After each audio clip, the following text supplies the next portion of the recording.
A collaborative project is looking to improve fire risk on the East Fork of the Bitterroot outside Sula. It is one of the highest rated counties, not only in our state, but in the country in terms of fire danger to homes. Residents along the East Fork are used to fires.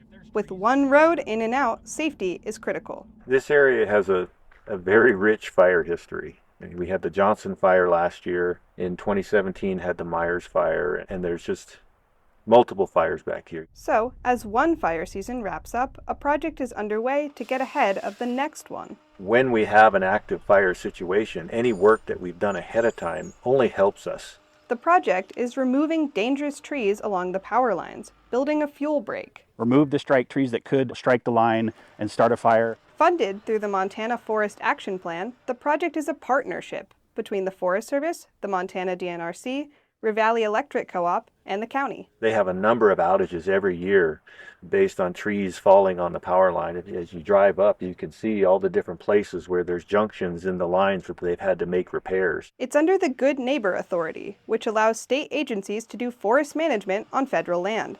They say it's good for all the neighbors, from the contractors on the ground, The local logging family, they've been in the Bitterroot for decades here. to the communities along the lines and in the valley. Really, our job is to keep the lights on, keep the power on, but without the help of these other organizations to do this mitigation with us, we wouldn't be able to do what we do. They're also looking to extend the safety improvements to private land, with the help of a Ravalli County grant for residents in the area. There's 280 homes up in here to protect those, and fire doesn't know these boundaries. What we're trying to do is the cross-boundary work. Work on the project is halfway done and will wrap up this fall.